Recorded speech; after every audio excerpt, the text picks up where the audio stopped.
Yeah, Hi, everybody. Welcome back to Psychedelics Today. Joe Moore here, joined by Daniel J. Kruger.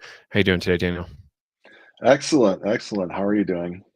Doing lovely. Glad to make this happen.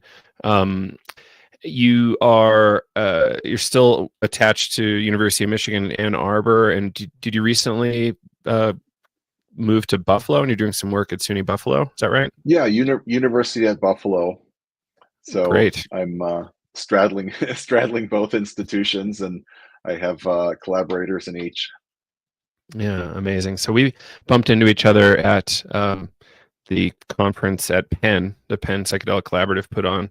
I think it was last fall, and then we got to see each other a few other times recently. I think was it Psychedelic Safety Institute, maybe. Yeah, yeah, I was there. Great, yeah, and it was an interesting event. I still haven't like put out much commentary on it yet. I want to, but yeah, let's dig into you and all the projects you've got going. So at the outset, like what is the active project that you're kind of trying to collect data on, and then we'll kind of rewind the tape. Well, there's two of them. One is the Psychedelic Community Survey, and that is a project that pulls upon my long history of community-based collaborative research. And in the earlier phases of my career, I'm working in areas like community psychology and community-based public health, community-based participatory research, working with people in communities to better understand what's going on in the communities and do research that's going to bring some direct benefit to those communities. So those surveys, I mean, those projects could be, anything from a community health survey to program evaluation in a school. Uh, but the idea is we want to do something that's practical and useful and applied. And it also involves people from the community in every step of the process. And that's something that's increasingly integrated across academic fields. It started in psychology with community psychology, but then people brought it into fields like public health and even social work and nursing. And psychedelic research, I mean, it's experiencing a real revival right now, and I think this is something that could be a valuable contribution because a lot of the investment in psychedelic research is really institutional. I mean, certainly the clinical trials, you need millions and sometimes tens and hundreds of millions of dollars of investment for those types of clinical trials to bring products to market.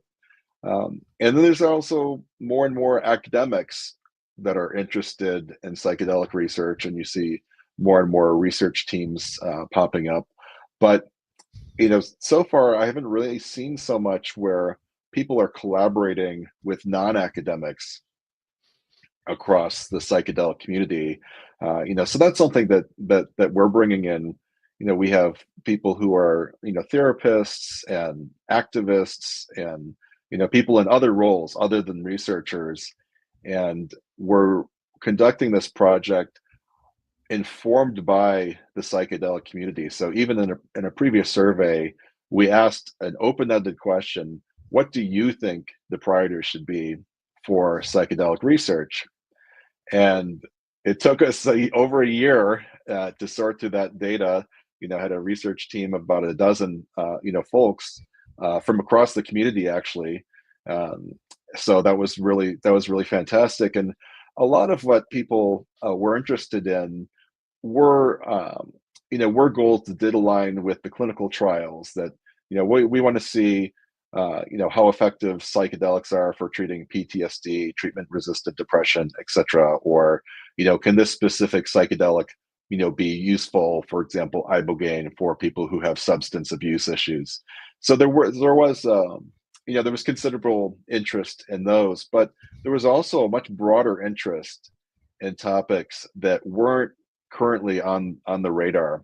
And that's the research agenda that we're pursuing. So we're basically you know getting getting interests and getting topics from the community, and working on that. And the every year we have a different, sort of different batch of topics in the psychedelic community survey. And this year we have a few focuses. One is on experiences in psychedelic retreats. So this is something that we're very interested in, and people in the psychedelic world are very interested in. And what are the best practices for retreats? Did people have challenging experiences? How did they deal with them? Were they adequately supported? Was there any inappropriate behavior at the retreat? These sorts of things. That will provide a rich description, because it's something that's very popular now. There's more and more retreats popping up, and very little is known systematically about what goes on there, other than the anecdotes you hear from one or two or three people, or when there's some kind of incident, then people hear about it. So we're investigating that more broadly, and we're also Yeah. interested in experiences with psychedelic decriminalization. So we're particularly interested in surveying people in areas where psychedelics have been decriminalized, to see what impact that has had on them, on their landscape, and track this track this across different areas. So decrim is definitely of interest, and hopefully that research could help support current and future efforts in that area. And then we're also following up on our study on sexuality, gender, and intimate relationships broadly defined, which I'll be glad to talk about at length later. But basically, we did a very exploratory study initially, and we found things that are very interesting, and now we're following up with them, to really clarify what's going on, and follow through on some of those questions. So those are some of the main components of the psychedelic community survey. And we're continuing to collect data. We'll likely collect data through the MAPS Psychedelic Science Conference in Denver, because we'll be there, presenting the project, and then also meeting with folks. And I think will be a good opportunity to gather more participants. So that's the community-based survey. And the other project I'm involved in is the Global Psychedelic Survey. And this is something that was started by Philippe Lucas and Stephanie Lake, and has gone through, originally they conducted the Canadian Psychedelic Survey, and then in 2023 expanded it into the Global Psychedelic Survey, although it was only conducted in English. So people have joked as well, it's really the Anglophone survey, the 2023 version. But now we've translated it into 20 different languages, and we have participants from all over the world, at least 50 different countries right now, and growing. And there are also more than 30 academic collaborators. So this is something that is a huge project, and has many different topics and components to the survey based on the interests of the researchers. And there's quite a lot of researchers involved. So we're continuing to collect data now. It is going to be wrapping up fairly soon.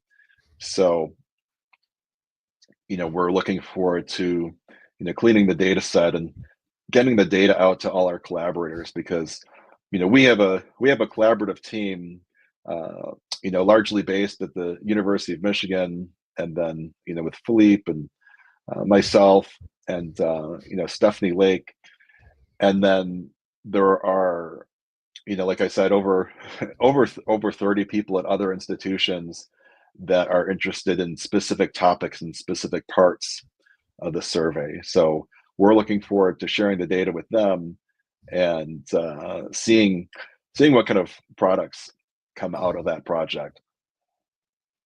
Yeah, that's fascinating. So two gigantic projects.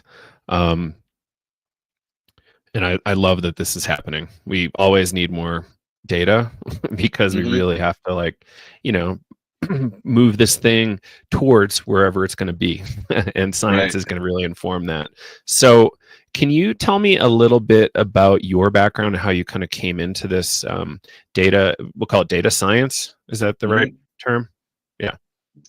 Sure. Well, I had, pretty diverse interests when I was a college student. I was very interested in understanding, human behavior because it was really puzzling. People did so many things that seemed irrational. So I actually double majored in psychology and biology, and I thought that, oh well, what do you do? What do you do with a career in this? Oh, you become a psychiatrist, right? So that was my initial track. What I thought you actually did, for a career related to human psychology and behavior. But I did an internship and even got a position as a psychiatric counselor, when I was an undergraduate, and found out that, oh, this is really nothing like what I imagined it to be. Unfortunately, psychiatrists really don't have time to do much psychotherapy, unless maybe they're in Beverly Hills or working with really really affluent clients. There was just very very brief conversations, and it was all about uh, monitoring and managing medication, right? And then the actual psychotherapy component was pushed off to someone else, and at the time often to someone who didn't really even have psychological training. They were in another field, but they were a lot cheaper, so that's who was doing the psychotherapy. So I realized, oh, that this is really not what I expected. This is not for me. Well, what can I do now? And I looked up what else you could do and found that, oh, you can actually do research. And there's all these different fields of psychology, and social psychology appealed to me most in terms of really trying to understand people and what they were like and how they were, how they are the way they are and why they are the way they are. So I joined the applied social psychology program at Loyola University in Chicago, and that program has a specific focus on applied research. So we learned both the typical theoretical academic social psychology, like research on attitudes and group dynamics, but there was also a very thorough applied component where we had specific training in survey research and program evaluation, and many of the students actually applied these skills to the real world. And I worked with a community psychologist and worked on all these applied projects. uh, i I like it because I love learning. I want to know, why things are the way they are, but I also like to apply my skills and abilities to do something useful and help people and help improve the world. So, that's how I got into this, community psychology and community-based research. I do have colleagues who, went into big advertising companies and are, made a lot of money in it. So there's other things you can do with that applied research too. But I choose to focus on pro-social aspects. So for the first phase of my career, it was really, um, it was really following two tracks. One was this community-based research and more focused on health because I got a position in the School of Public Health, and evolutionary research because that to me, evolutionary theory and integrating evolutionary theory with understanding human psychology and behavior was really fascinating. It was really the only satisfactory framework for me for explaining not only what the patterns of behavior were, but why people were the way they were. There's other areas of psychology like biological psychology, that I found really valuable, but that seemed to be really mechanistic. It's about hormones, neurotransmitters and brain structures and such. So much more about the mechanisms. so very valuable, but it didn't really answer the why questions, like why are people the way they are. So for, like I said, the the first phase of my career, it was evolutionary research and applied health research.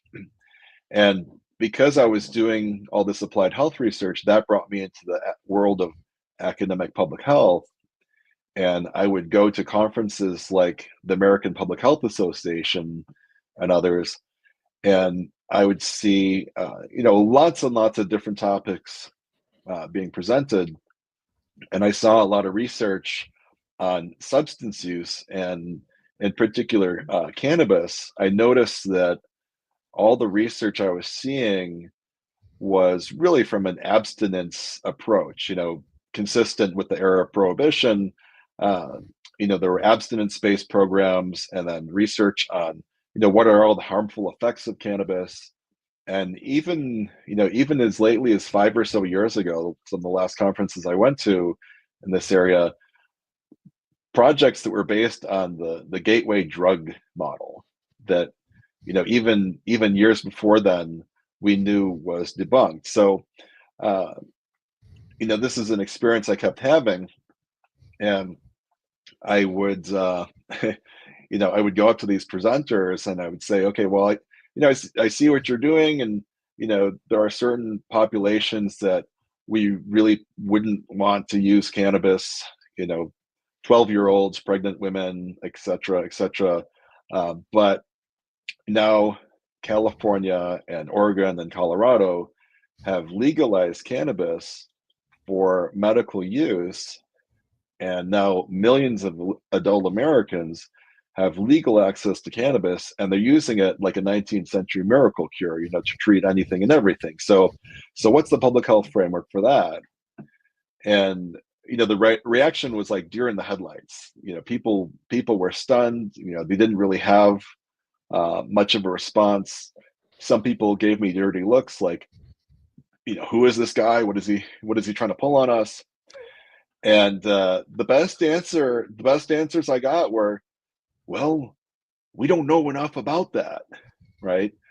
So I'm looking at the situation, and I talked with my wife Jessica, who's actually trained in public health. She's actually working in the Department of Public Health and the university.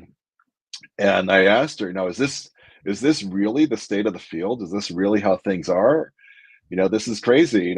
Legalized cannabis is like a freight train coming down the tracks, and the field is standing on the tracks. And if all they have is an abstinence-based model, they're going to get completely run over when, tens of millions, now hundreds of millions of Americans, adults, have legal access to cannabis. So somebody has to do something about this. Somebody has to do something about this. And then after having this experience repeatedly, it was like, well, I guess it's us. We've got to do it.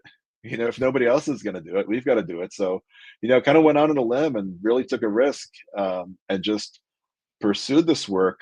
And, it was a good question. Like, well, what do we even do? Like, how do we even pursue this?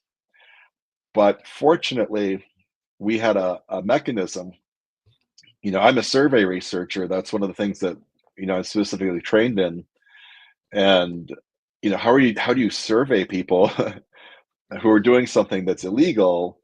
Well, fortunately, at the time I was at the University of Michigan, and there's this event called Hash Bash, which brings in, 10,000 people sometimes a year for a cannabis advocacy event. And that was our population. So, we decided, well, we can do surveys at Hash Bash.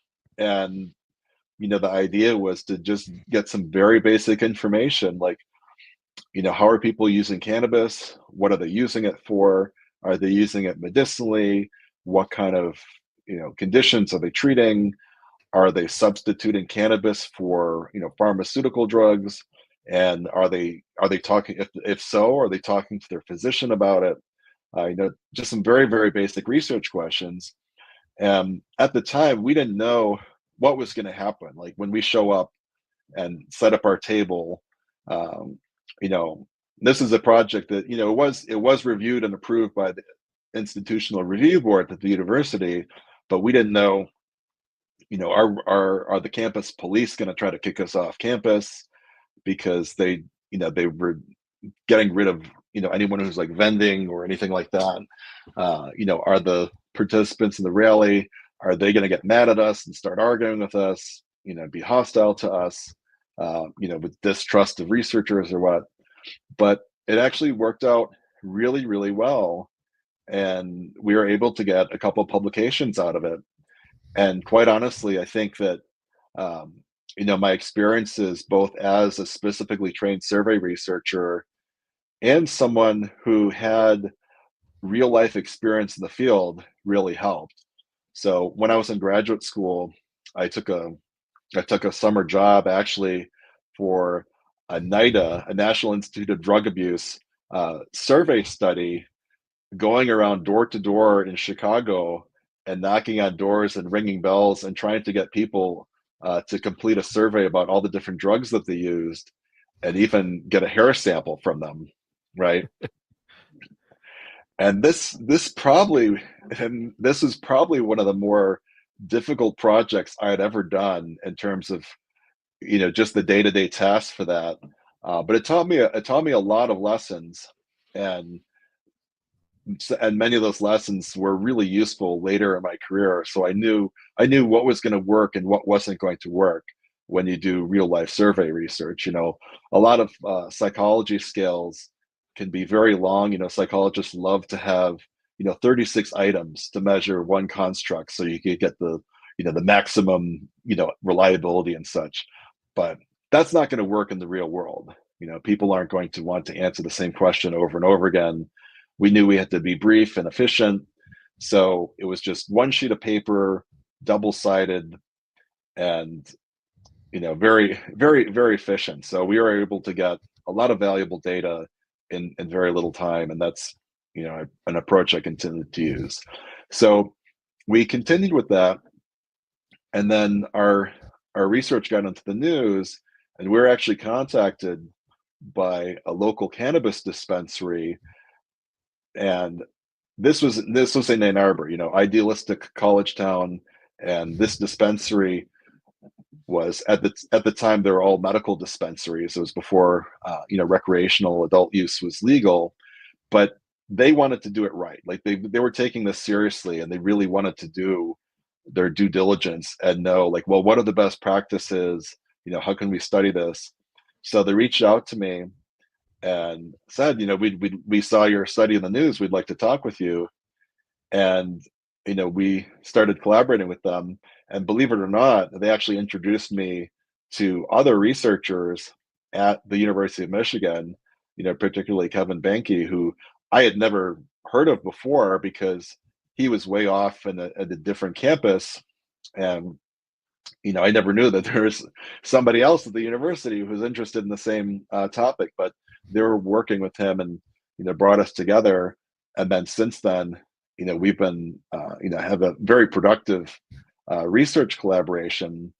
And I think there were a few things that happened. I mean, one, Michael Pollan's book, How to Change Your Mind, came out, and that really was an inflection point in the broader intellectual landscape regarding psychedelics. So psychedelic research was becoming more prominent, but I think the publication of that book and the widespread reading kind of changed people's minds about it in a way that made an academic researcher studying psychedelics, it shifted that from just absolute career suicide to, well, this is probably dangerous and will probably get you in trouble, right? So still controversial in many areas, but people were opening up to it at least a little bit. And then also there was an event in Ann Arbor. So the city of Ann Arbor, actually the city of council of Ann Arbor, decriminalized natural psychedelics in Ann Arbor. And like the college town that it is, they declared that September was going to be Entheogen Awareness Month, and there would be an event related to this that was eventually called EntheoFest. And we were like, okay, there's our population. We can do a survey at EntheoFest just like we did at Hash Bash. So we did, and again, it worked out really well. And we've since expanded our methodology, so now we recruit online as well. Try to reach out both through social media and then also through organizations that have email lists and such. So we have a much broader sample now than just the people who show up at the event. But this is this has launched our whole psychedelic research program. And initially, we really kind of grafted our cannabis research program and topics into the psychedelic space. So looking at, okay, what psychedelics are people using? What are the reasons for using them? Are they using them therapeutically? What are they using them to treat? Are they talking with their primary care providers about their psychedelic use? Are they substituting for prescription, pharmaceutical drugs? So similar questions, to like a medicinal cannabis framework. And once we answered those questions, it was like, well, okay, so we've done that, but now there's so much more to study, I think, with psychedelics than even with cannabis. Like so many other interesting questions that we expanded out our research topics and our research program. So it's much broader than just the original surveys we used. Mm. I love that. And I really particularly like that it kind of just happened on account kind of the environment you were in, like Michigan being, or like Ann Arbor being a really interesting place with all of the decrim nature work. I think Julie Barron was involved. I didn't realize it was an early cannabis location, but it makes sense being Ann Arbor. So like that's just a really fascinating data set to be able to look at. And I love that initial interaction. They're like, we don't know enough. I'm like, well, what do when you don't know enough for something that's so important? Well, you study it, right? You study it, you research it. And yeah, we're definitely seeing more and more people in the research world, recognizing importance.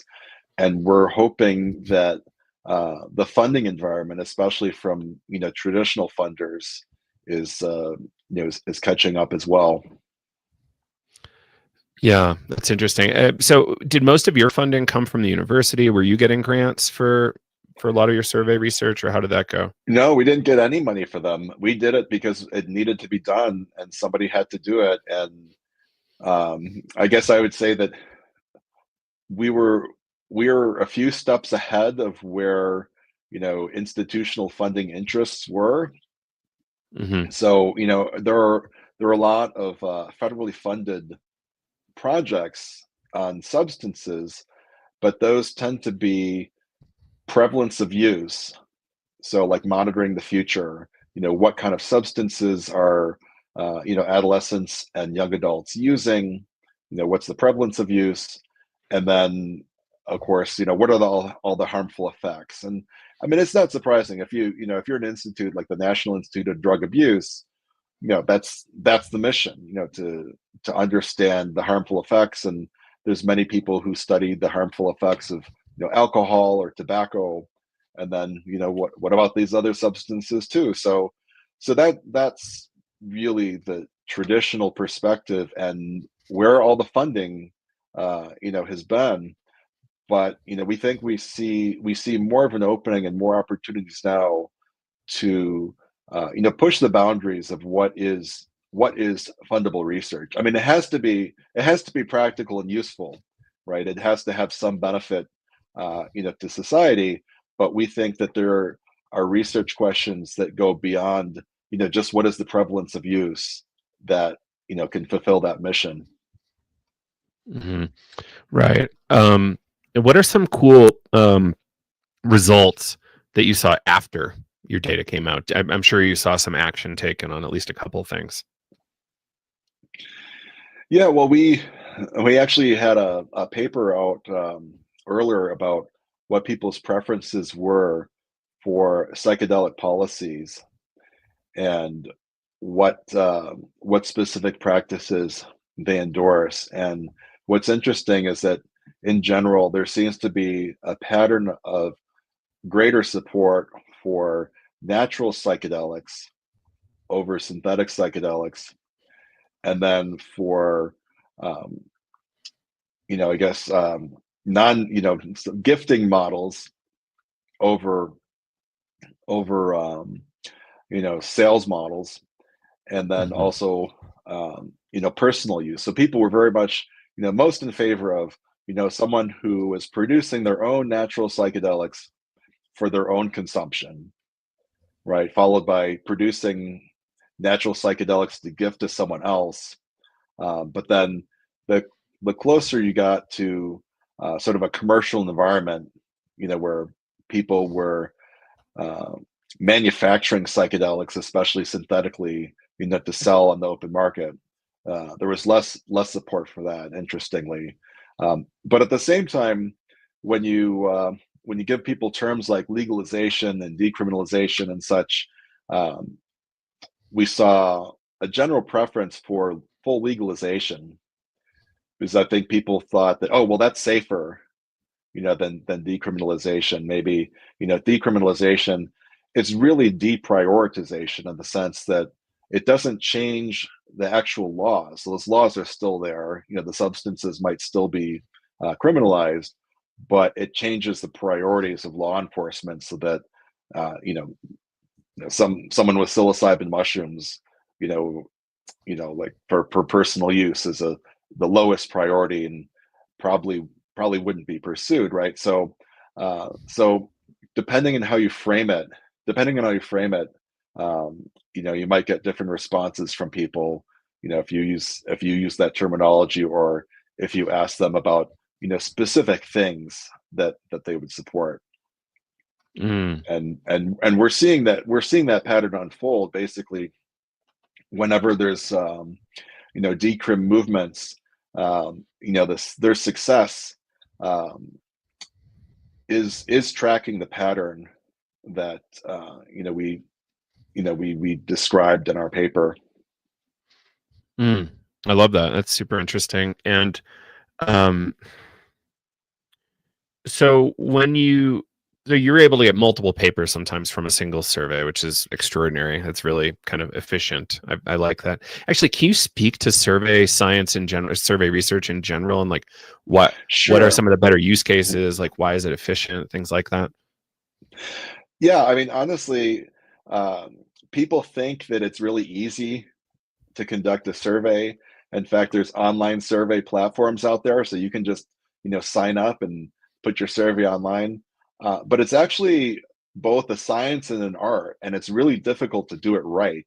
I've even seen some surveys made by my colleagues where most of the data is unusable just because the way the questions were asked, um, the way it was conducted. So so it really does take specific training. It's like, you wouldn't go into a hospital and then shadow a surgeon for a week, and watch operations for a week and say, oh, okay, well, you know what? I've cooked before. I know how to use knives, and I've seen this I've seen this done now 20 times. Now I can just walk in, to to the surgery room and do the surgery myself, right? People they wouldn't think that that's a wise idea, but at the same time, they think, oh, I've taken surveys, I've seen surveys, I can just go ahead and do one. So it really does take specific training, and actually my specialty is collaborating with people who are content experts, right? So they know about a particular area. Maybe they're in a neighborhood or a community, or maybe they know about a specific topic, and then basically work with them to create a survey that will work, to really get them the information that they need, the information that's going to help them. And yeah, craft it in an efficient way so that we can get as much information out of participants as possible. I won't say with the minimal amount of time, but we'll try to be efficient with their time, because we know that we can't we can't have a survey that just goes on forever. So so being efficient and being practical about that. But it is really fascinating. And in psychology, there are a lot of measures that are already established, and people use personality measures and such. But in the psychedelic space, so many some of these research questions are new research questions that we need to develop new survey items to properly address them. So that's something I particularly enjoy doing. Mm, that's interesting. Yeah, we spend a lot of time kind of talking about measures here at Psychedelics Today, and I'm sure you spend plenty of time on that. And Hmm. like some of the more respected measures still have substantial issues, which is definitely worth keeping in mind. Like having a number of conversations recently about MEQ and like Hmm. how we really need to update that. But it's problematic to like move away from that because there's um, so much data already in the data pool that uses that measure. Yeah. So there's like pros and cons to moving. Yeah, well, I mean, the MEQ, it's a fascinating measure, but it's based on perennialism. Going back to William James and Aldous Huxley, and a certain model of the psychedelic experience, and how that unfolds in a mystical way. But if you look at how psychedelics are conceptualized in many indigenous cultures around the world, they think about it in a different way, and the things that they do with psychedelics are different, right? So there is kind of this mismatch, and I've seen people who have tried to really explore um, differences and cross-cultural differences in psychedelic phenomenology, but then they use the MEQ. So it's like, well, you know you're already establishing the framework that you're trying to see if that's universal. So um so it is interesting. And I look forward to seeing what progress we can make in that area. Yeah, absolutely. Now, like, is there anything particularly interesting to you about the psychedelic space? Like now that you've spent so much time researching that and the cannabis space? Yeah, well, I mean, just the potential for psychedelics to uh, make enhancements at multiple levels, right? Mm, And that's not to say, I mean, psychedelics do have risks, and we do have to be careful about risks and harm reduction. But we're seeing really, really remarkable successes with people that have treatment resistant depression, or post traumatic stress disorder, or pervasive substance abuse, really kind of echoing the groundbreaking work that was done in the 1950s and 1960s, before psychedelics were criminalized. So we're seeing that at the individual level. And then uh, certainly it's possible that the effects of psychedelics in promoting insights, and mm, promoting um, greater openness to experience and such, um, you know might lead us to a kinder, gentler society. I mean, I think that's a hope that a lot of people have had. And we'll see how it plays out that way. But certainly that's the stereotype of the counterculture of the 1960s.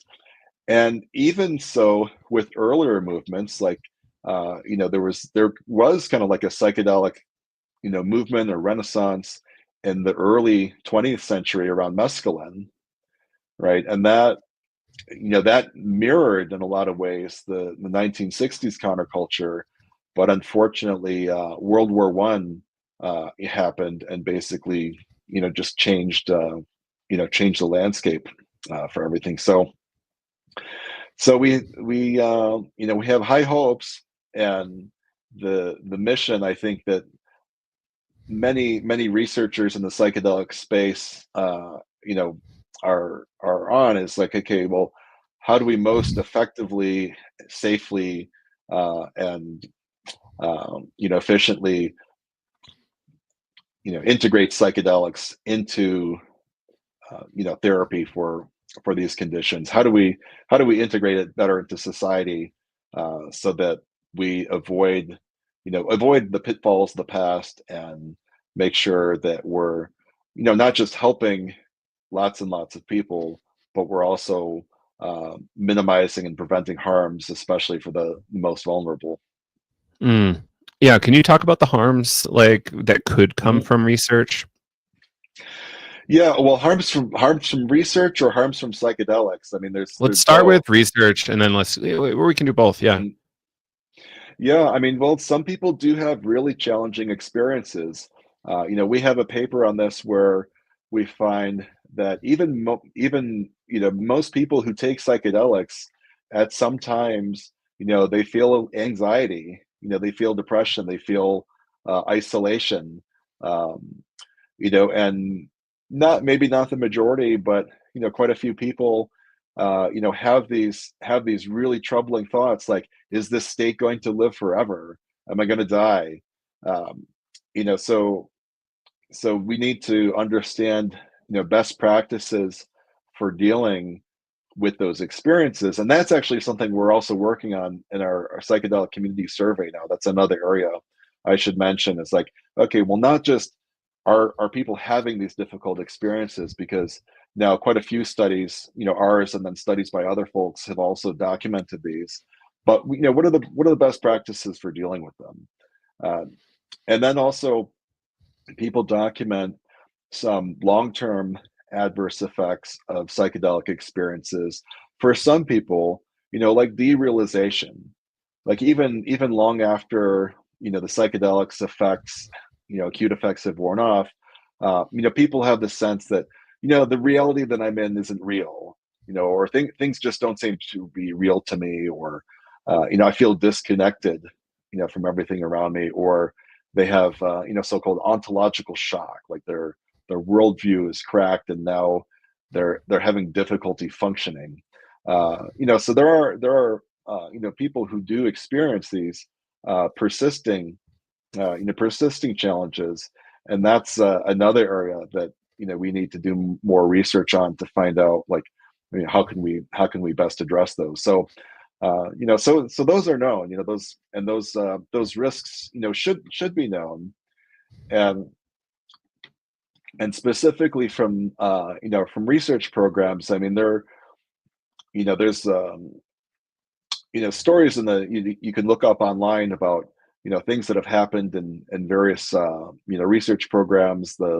Um, the incident in one of the MAPS phase 2 trials with MDMA, I think that's a prominent example, where there was a couple that had a female client, or someone who was going through this clinical trial, and then later got into a romantic relationship with either the guy or the couple, or what. But this is something that crosses professional boundaries, right? We know that if you're in a therapist role, or even a researcher role, there's just some boundaries that you just shouldn't cross. Like, even if everyone thinks it's a good thing, even if people are consenting to it, that's just something you have to be really careful about. And it seems like the relationship went south, and then this was um, a big scandal, and then MAPS uh, did dismiss them from the program. Once this came out, so they were not involved in the future trials. But it's something that can happen, and something that's actually, we're investigating just how prevalent this is on psychedelic retreats, because I've heard a lot of anecdotes about people who have experienced inappropriate behavior, especially sexual behavior, in psychedelic retreats, ones that are, right now they're almost all underground, underground practitioners, many of them outside of the United States. And we documented some of this in our previous paper on on challenging psychedelic experiences, but now we're diving deeper into it now just to see how extensive and pervasive that is. So there's a lot of things you have to be careful for. Um, if psychedelics are non-specific amplifiers, then they can amplify anything, including the kinds of problems that you might see arising in a therapeutic relationship. Hmm. Yeah. Can you talk a little bit about um like this harm thing is interesting, and we've been getting a lot of data about it, and yeah, I'm kind of curious if the data looks at like, okay, so there was some negative sensations, feelings, like moods that, lasted for hours or days. But like, are we yet doing kind of longitudinal work on that kind of stuff, or is survey research even appropriate for that kind of like line of inquiry? Does that make I think sense? there are a few, yeah, I think there are a few longitudinal projects, but it is very difficult to do, especially because, with our projects, we we have anonymous surveys. We have completely anonymous surveys, so we don't know, who's responding in a certain way, and that really helps protect people. Especially since now, we think, oh well, the legal environment is loosening up and such, but this kind of information, could get people into trouble. If somehow the political wind shifted, and then anyone who ever did a psychedelic is now going to be suspect. So it's very you know it's very good to make sure that all those protections are in order, but there might be creative ways of keeping the data anonymous and still following people over time, and that's something that we just started building into our projects, that we can separate the identity from the data, and we can have a way to generate like a key code that can match data across waves. So we can say, okay, well, this person, took the survey in 2025 and they took it in 2027.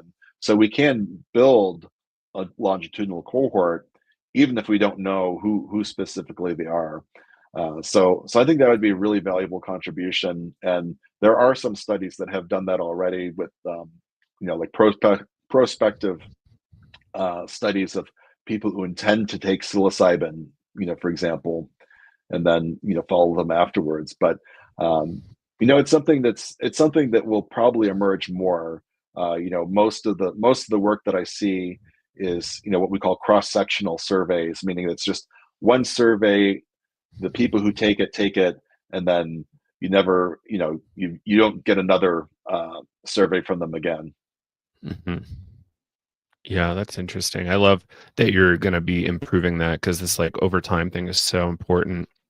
I had a question about so this valvular heart disease topic that comes up a lot, of like, certain levels of stimulation to a certain receptor site could cause thickening of heart valves.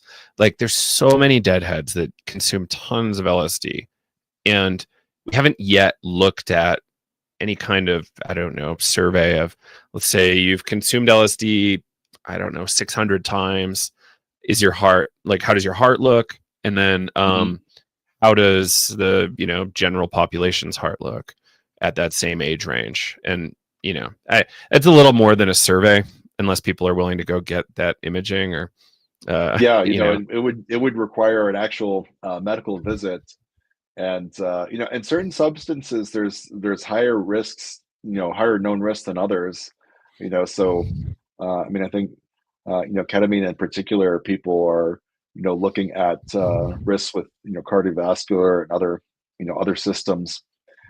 So yeah, so that's a known risk, but it would be interesting to see, um, especially people who have extreme levels of psychedelic use, if that has changed their physiology in any way. If you remember, the legend about LSD is stored in your spine and can come out 30 years later and give you flashbacks.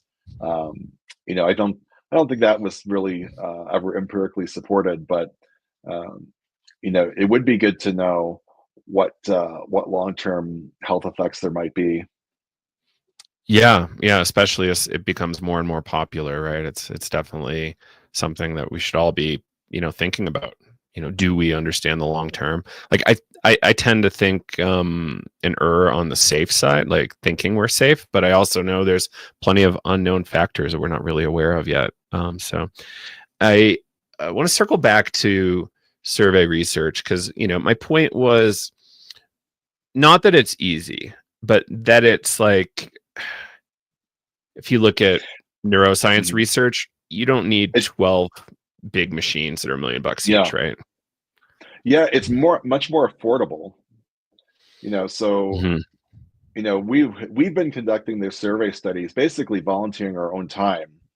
Uh, and so that's the cheapest price possible. Of course, we would prefer to get funding, and if we're going to continue, we have to get funding. But you know, you can conduct survey projects for tens of thousands of dollars, right? Hmm. And much larger ones for $100,000 or so. But compare that to like a pharmaceutical trial that costs $100 million, right? So there's Hmm. different kinds of research that have different purposes, and really we want to see a convergence of evidence. So different types of research projects are needed, but surveys are relatively efficient for getting lots of great information. They can't answer every question. Like we acknowledged earlier, like, well, for investigating certain medical issues, really would have to come in and have an assessment in the clinic. But in terms of the bang for the buck, surveys are extremely efficient in the psychedelic research space. Um, yeah, yeah, agreed. And that was kind of what I was trying to say. Like, just survey data, like really, really good data can come from this, and we don't necessarily even need a physician in the room to talk to anybody. And that's like pretty amazing. And yeah, you guys volunteering your time is incredible. Thanks for doing that. Um, and I'm curious, like, are you seeing groups like NIH or NIDA like picking up data from your work at all? That's a good question. I mean, we're seeing more and more people cite our research, especially when we conducted a representative, um, survey of cannabinoid use. So we're looking to see who is what who is using these so-called emerging cannabinoids like delta 8 THC, and we're able to work with the NORC, the National Opinion Research Corporation, that specializes in these population representative surveys.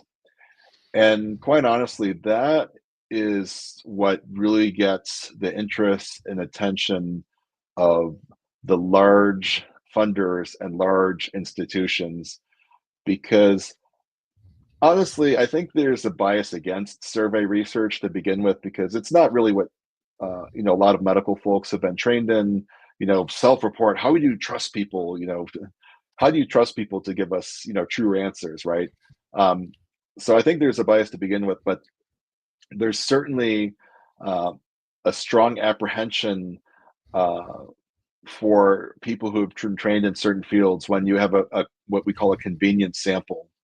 So Hmm. if we just go to this psychedelic event in Ann Arbor and we survey 500 people who are at this event, they wouldn't really see much value in that research, because that's just the 500 people who show up at the event. It's not related to, I mean, it's not a population representative sample, right? And I would argue that it depends on the research question, right? If you want to know, like, oh, to, how does the intensity of someone's mystical experience relate to how much they've recovered from depression or PTSD, right? That's a research question that you can address with a convenience sample. You'll have a range, you'll have variability in that sample. It doesn't need to be nationally representative to answer that kind of question. But I think a lot of people have been, a lot of people in the world of federal funding and such, they've been trained in epidemiology and other fields where having a population representative sample and being able to make population representative estimates is really like the number one priority and number one goal. And when you can do those representative surveys, I think that's when these big institutions and big players start putting more credibility. So we're working towards that. Stay tuned. I mean, talk to me in 6 months to a year, and hopefully I'll have some progress to report. But I think that's one of the ways to get buy-in from the larger institutions and agencies. And have you pulled in clinicians with deep psychedelic expertise to be a collaborator on this project, on this larger global project? Well, the global project has clinicians in it. I mean, there's over 30 collaborators who are experts in various areas and have interests in everything from psychedelics and music to traumatic brain injury. So with this kind of collaboration, there are people who are experts on particular topics, right? Like TBI, right? So we can work with them to conduct a survey where it's informed both by the expertise in the field and the expertise in survey methods, so that we can come up with valuable results and valuable products. So so there's a lot of different perspectives represented. And then also in the psychedelic community survey, we do have people who are specifically therapists who are on the team. So we try to pull from the expertise that people have in the area that they're in. Mm-hmm. Yeah, that's awesome. We have a comment here. I'm just going to put it on screen and see if you want to respond to this one. So, mapping the mystical experience to health is hardly possible when your model of mystical experience represses and omits the important, challenging experiences as if they aren't mystical. And that's something we chatted about when I was chatting with some MEQ researchers the other day about, the Bible even saying, terrible and awesome. And like that is not how we mean it today. Like it's like really harrowing, big experiences. Yeah, go ahead. Heaven and hell, as Huxley said. Right. Yeah. Right. Well, and there's actually a debate going on, in the psychedelic research and therapy community about,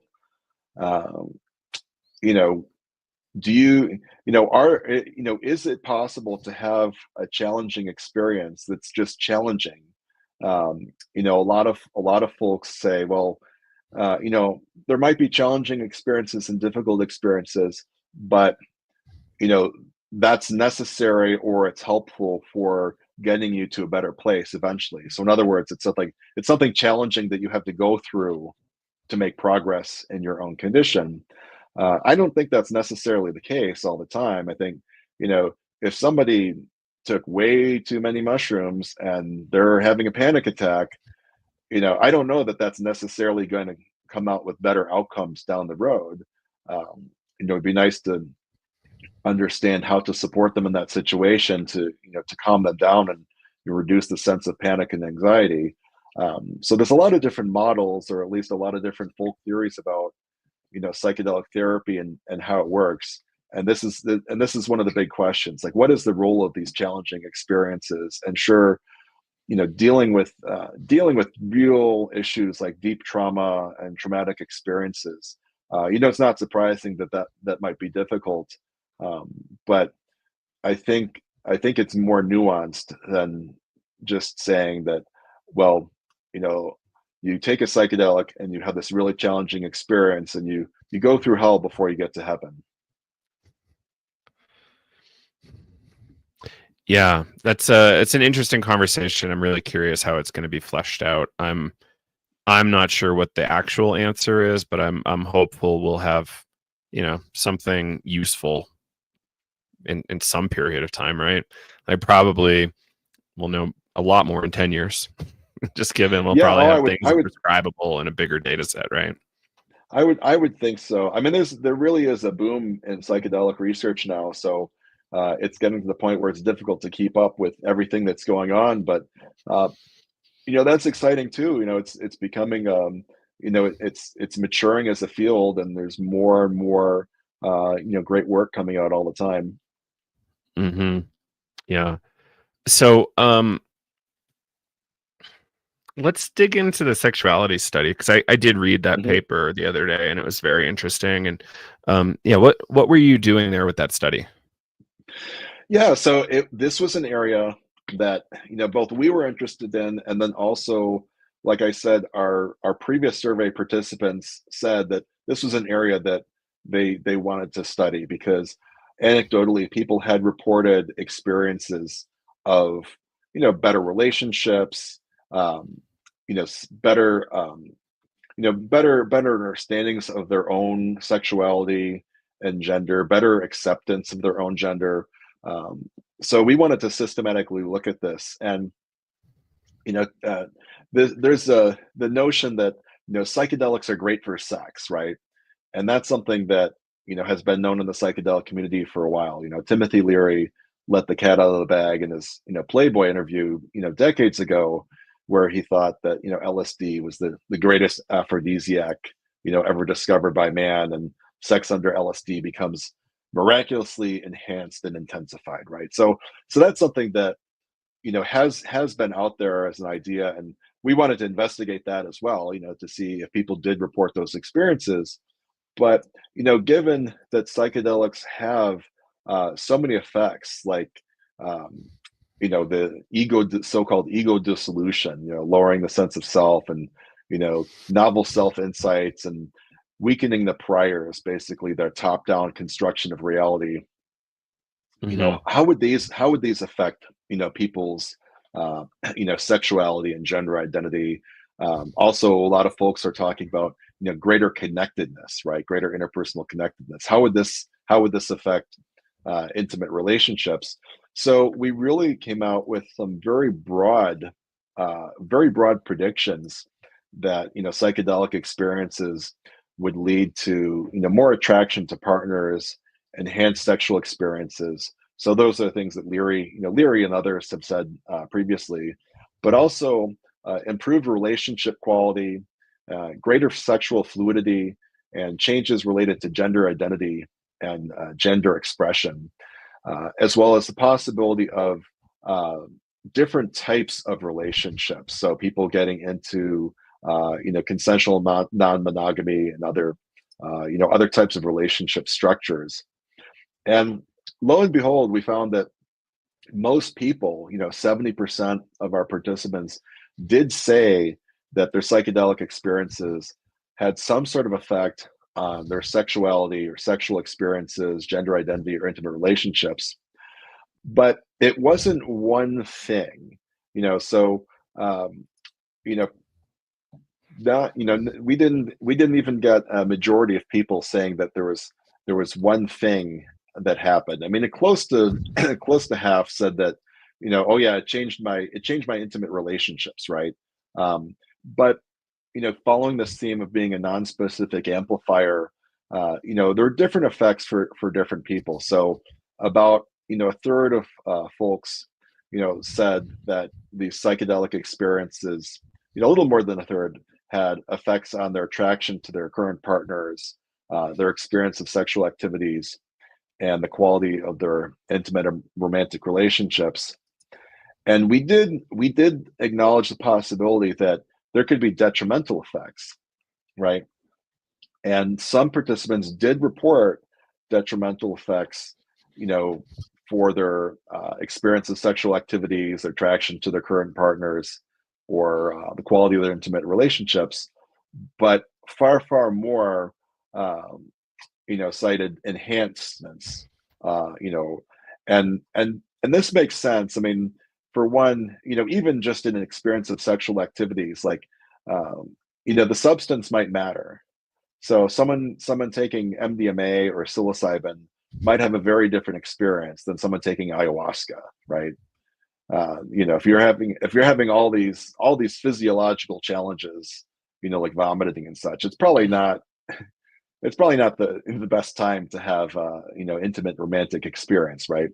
But what we found is that quite a few people reported both acute effects, like during the psychedelic experiences themselves, and long-term effects in enhancements to the attraction to their current partners, and to the experience of sexual activities, and the quality of their romantic and intimate relationships. So that was very interesting. And then smaller portions, but substantial number of people, did say, about 8%, said that these psychedelic experiences really changed their gender identity and expression, or how they thought about it. So there were a lot of different themes, related to this. People had increases in authenticity and self-acceptance. People had altered experiences of sexuality and gender. And this is something, this was one of the most fascinating findings for me. Like, you've heard of people saying how, well, I dissolved into nothing, or I became one with the universe and I no longer had a physical body. And people were saying, similar things happened, regarding the themes of sexuality and gender. Like, someone only realized that, she was a woman when she was, coming down from the psychedelics, and noticed that she had breasts, and therefore, oh, I must be a woman. It's like she was beyond sex and gender, when she was having this experience. And then many other folks were saying how they felt, both masculinity and femininity, either simultaneously, or in waves, or shifting from one to the other. So these really sort of novel experiences of sexuality and gender. Also increased openness and increased self-expression and authenticity in their self-expression. So feeling more freedom to express themselves and who they are, feeling more fluid rather than being guarded. And quite a few folks talked about a rejection of the gender binary, and relatedly, rejection of social norms related to gender. So not caring so much about what others or society wanted them to do or to be. So there were a lot of effects related to gender identity and expression. And we have lots of qualitative data on that, about people's experiences, and some of which we put into the paper. So that was really fascinating. And then another area that really, I mean, well, we predicted, right, but it was still surprising to me that about a quarter of women reported increases in same-sex sexual attraction, right, because of their psychedelic experiences. And about 1 in 8 men, about 13% of men reported increases in same-sex sexual attraction. And people with other gender identities, about a third, reported changes in their sexual attraction. So that was really fascinating. It's really fascinating because one, you know, this is one of the areas where I think most people would assume is more fixed. It's like, oh well, it's not something that would really change over the course, even of your adulthood. But we did find this, and it's pretty remarkable. And then taking this together with the themes, regarding increased self-acceptance of one's gender, it really is kind of a rebuttal to the much earlier work where people, and not including people who are, big names in the psychedelic world back in the 1960s, were trying to use LSD for conversion therapy, right? At the time, being gay was pathologized, so it was actually a disorder in the diagnostic and statistical manual, that psychiatrists and clinical psychologists would use to diagnose people's conditions. So it was considered a disorder, that you had to cure, and people were trying to use psychedelics, to cure people of homosexuality. It's a good question. To what extent was that successful? Right. I mean, now today it's considered unethical to do so. But our research reveals that, well, actually what happens is that people become more self-authentic in their own selves. So if anything, it'd be counterproductive for the goals of that conversion therapy. So I thought that was a really interesting result. And then also, we definitely noticed differences in relationships. And what's fascinating is that, again, it's sort of like this non-specific amplifier. There wasn't one direction that people went in. So a lot of people said that, my relationships improved. We communicate so much better. We trust each other so much more. But then there are other people who said, I realized I was in a toxic relationship and I ended my marriage at 12 years, right? And I'm much better for it now. So that was the general pattern. It's like people were having insights from these psychedelic experiences that led them to a better place, but that might be a different dynamic depending on, who they were and where they were at the time. We also see, interestingly enough, shifts both where people become, some participants become even more committed to their monogamous relationship, being more committed to only one person, and a few, but statistically significant number of folks, became polyamorous, or open relationships, or some other form of non-consensual, or of consensual non-monogamy. So small portions of participants, but it was still a statistically significant increase. So those were interesting shifts as well. Basically, being single was the only one that went down. So people were more likely to be in a relationship, and again, becoming even more committed in a monogamous relationship, or some people, exploring non-monogamous relationships. So that was something that was particularly fascinating. So now that we've found all these findings, we predicted them, and lo and behold, we found them. Now we're conducting our current study to find out more, like, how does this happen? What are the mechanisms? And diving in much deeper into each one, that now that we know that there's something there. Yeah, that's great. Have people picked up the data and run with it a little bit? Have you been contacted at all after you published? Well, I mean, some people have emailed me, some people who are participants from the study, and then there have been some news agencies that have picked it up, and hopefully more. Right now, there's there are some stories out there, but I think there's more to be told. I mean, especially in on some of the findings that may be underemphasized in current media reports. So I think there's potential for more, and we're hoping this is inspiring. I'll be presenting this at the MAPS conference, Psychedelic Science, in Denver, and I look forward to hearing people's feedback there. Fantastic. Yeah, it's I think crucial people understand this stuff, especially when things are accelerating around psychedelia. We want to understand this for when critiques come up, like, can we address it skillfully with real data, or are we not in a position to even talk about things? So kind of not necessarily proven things can run rampant if we don't have the data. So I'm really thankful you're doing this kind of work.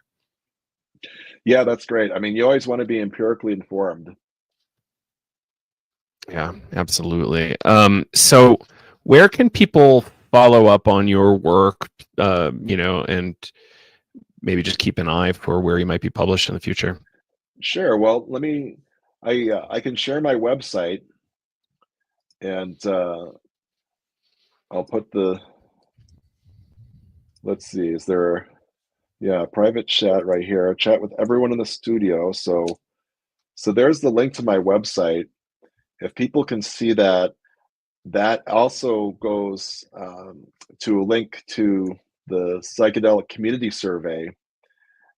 And then let me see, I might also be able to post a link to the global psychedelic survey, although that's only going to be open, for a few more days. So, but the if people go to my website, I mean, it will also have my my email in there, which I'll post as well, and then I'll be glad to send folks the survey, and then the papers that we've been publishing on these projects. Great. Yeah, I love that. So I posted the link to your website in the chat box, so people will see that on Facebook, YouTube, and Twitch. I think we'll have it on our blog post once the website is up, for the actual podcast, which will be a week or two out, maybe. And yeah, posting this in the chat as well. So folks, if you have questions, reach out. Cool. Daniel Kruger, this is great. Yeah. And then here is the link to the global psychedelic survey, the other one that's out right now. Cool. Yeah, I'll share that right here. Cool. Yeah, we got about 143 people, maybe more, watching right now. So folks, spread the good word. There's a lot that you can contribute to science, and you don't have to leave home.